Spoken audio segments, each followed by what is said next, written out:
Embattled ANC Secretary-General Ace Magashule was forced to leave the party's National Executive Committee meeting this morning following objections to his attendance. The start to the three-day special meeting was delayed as NEC members discussed Magashule's presence. On Friday, Magashule told the SABC that he remains the Secretary-General of the ANC and would attend the meeting. Magashule was served with a letter of suspension by his deputy Jessie Duarte earlier this week after failing to voluntarily step aside within the 30-day grace period afforded to ANC members facing corruption charges. He has since been suspended from all activities of the ANC. Acting Secretary-General of the Umkhonto weSizwe National Council, Gregory Ntadisi, former Ambassador Thandi Lujabe Rangwe, as well as ANC Ward 18 branch in Bloemfontein, Munnapule Ntamo, join us to give their views in this particular matter. Good evening to you all, and thank you so much for your time tonight. I'd like to begin with you, Thandi. Let's talk then about your sense of the state of the ANC. What are your views?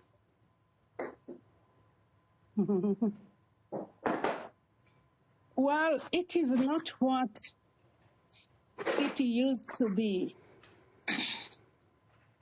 Times have changed a lot.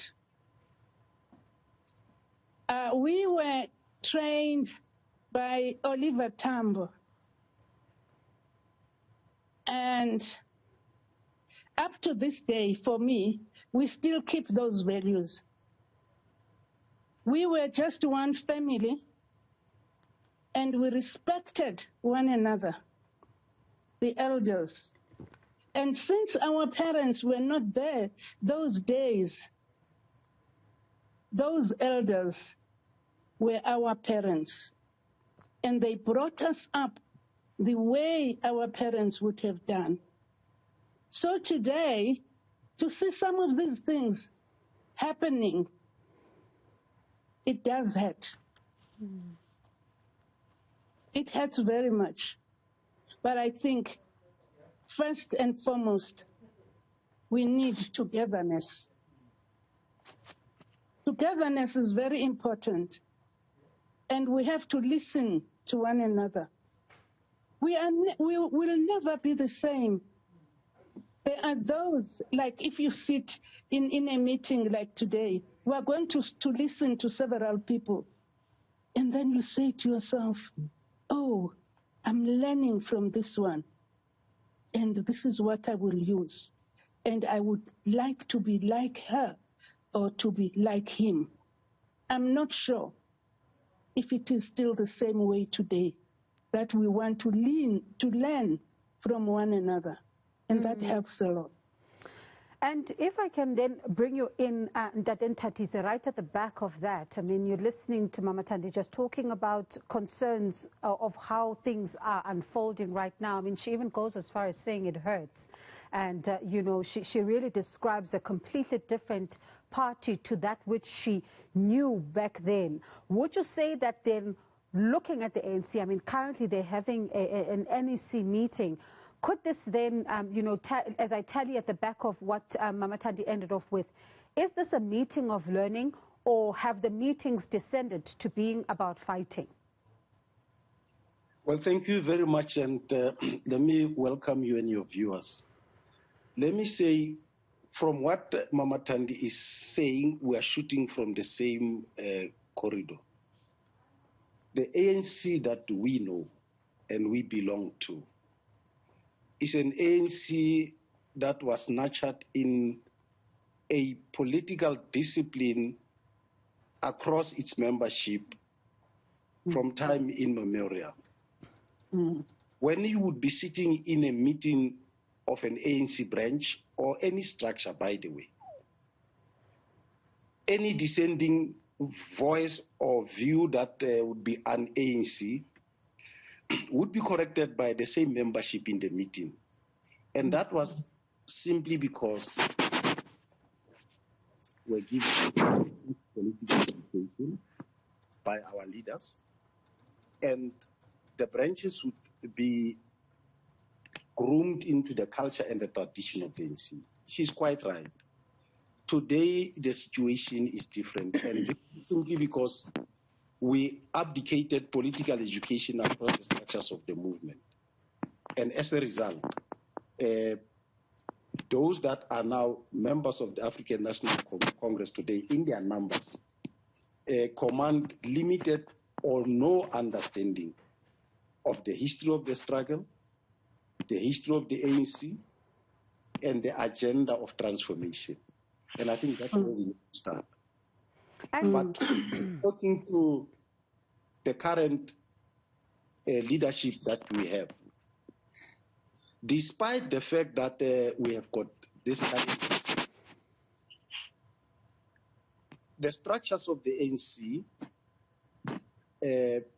are subjected to the constitution, and leaders get elected through those structural processes, the conference, and second to the conference, the highest decision-making body will be the NEC, and the province and regions and branches. When we are from a conference, we are duty-bound to now be run by a structure elected in between the conference as a leadership and that's the NEC. So the NEC is sitting, and I think what they are doing is their fiduciary duty. There might be limitations, but the reality is that they were elected to execute those particular responsibilities, and we must give them that opportunity to do so. And I'd like to bring you in then, Munapule, because you are at branch level, watching things unfold in the ANC currently. What are your thoughts? Thank you very much, Commissar. I salute you.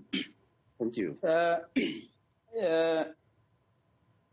Let me start by saying we are watching all the development as they happen from today until Sunday.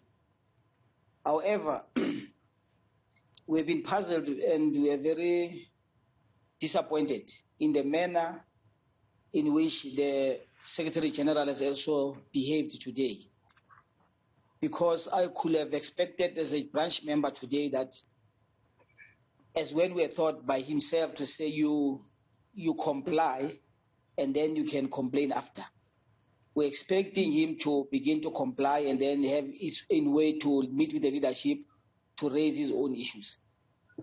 But as it may be, we're expecting that the National Executive Committee, one, must begin to close the vacuum of the Free State on the provincial leadership. Remember, the Free State does not have a provincial leadership. Two, we are also expecting that once they have done so, we'll then be able as a Free Staters to begin the enormous work of transforming the Free State as a province, because where we are today, we know that the provincial government, local government in the Free State is in tatters. Service delivery has been collapsed. So as members of the branch, we are ready to wait for the incoming leadership as it will be pronounced by the NEC after the NEC meeting, so that the earnest work must begin. And however, we are also... apologies there. I'd just like to ask you a question on what you've said, because you're talking about the Secretary General. Are you then saying that those that are saying things are not applied fairly, resolutions are not applied fairly in the ANC, are simply not telling the truth here? Because that's also something that he's complained about, to say that rules must then be applied in an equal manner. Ace, as a Secretary General, at least before he became a Secretary General, he was a provincial leader in the province of the Free State. And it has been, after his tenure of 15 years or 10 years, that has been a provincial chairperson. He has been saying to a number of cadres and ANC branches and leadership of the branches in the Free State that once an upper structure has taken a decision, despite that you have been dissatisfied or whatever, you must comply. And then you can have your own way to raise your issues after that. That's the point that I was trying to make. Let's put aside whether the resolution says what, but the National Executive Committee has taken a decision that he must be suspended, and there's a decision that is being implemented based on the resolutions of the 54th conference. Now, we were expecting as branches that you must lead by examples. Once you fail to act within the collective, you cast aspersions to all of us that you may not be understanding the organization properly. So that's the point I was trying to make when I say the Secretary General must have complied first, and then he can start complaining after. But you can't defy the ANC because we were never taught to do so. Some of us at the branch level, at the regional levels, we know for the fact that we've been hammered by the Secretary General at the time when he was at the provincial level. We all complied, and we had other ways to raise our issues. So we're expecting the same from him as well. All right, and Metandi, you know, one ANC MP has also been quoted as saying in February that while the state may try to resolve its governance issues, it will also be, that process will be in vain if the governing party does not address its internal issues. Do you agree with that? I agree with you very well. All these things have to start at home. It's like in a home, there's a mother and a father and children that you bring up. So if there is no discipline in that house, surely you don't see those children managing their lives. Discipline is very important. But we are talking about the ANC here. There was discipline all the time when I was young, and things have suddenly changed. If you've done something wrong, let me give you one example.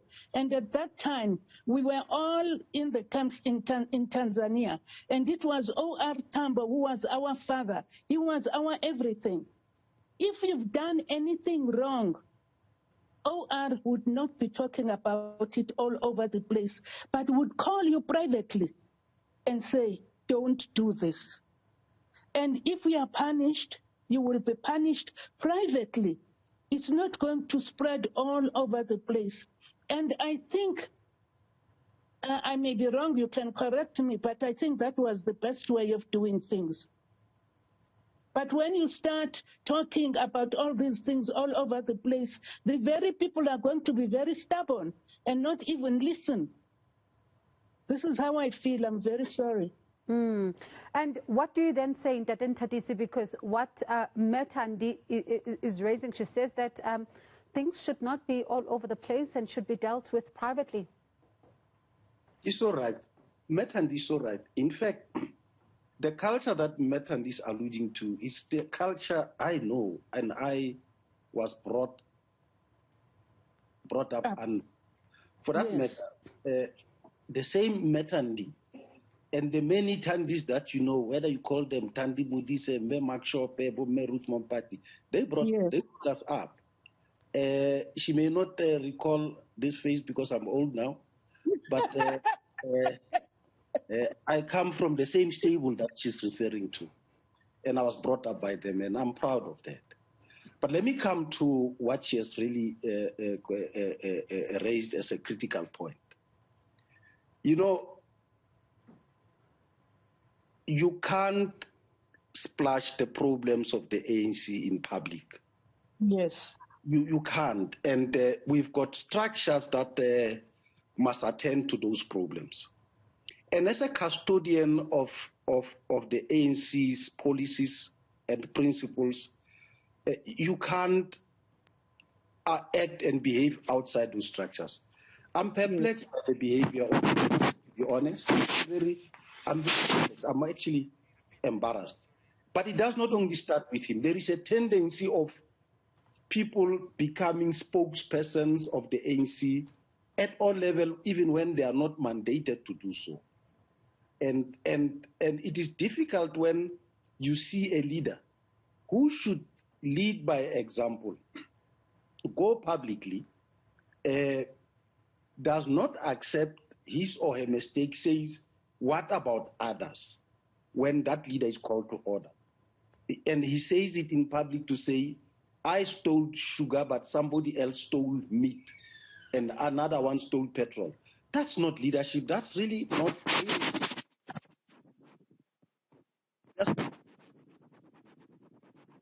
suspended. There are so many leaders that were called to order. The likes of Comrade Muzwai Police were removed from the structure that they were running. You know, Yes. so many, you know, so many comrades. Even as, I mean, Comrade Thabo Mbeki was removed. If I can just ask us just to pause there for now. We'll come back and we'll wrap up this conversation quickly because we don't have a lot of time, and I'm going to ask them if they can just also work on your sound just a little bit. We're coming back with this conversation to wrap up in just a moment.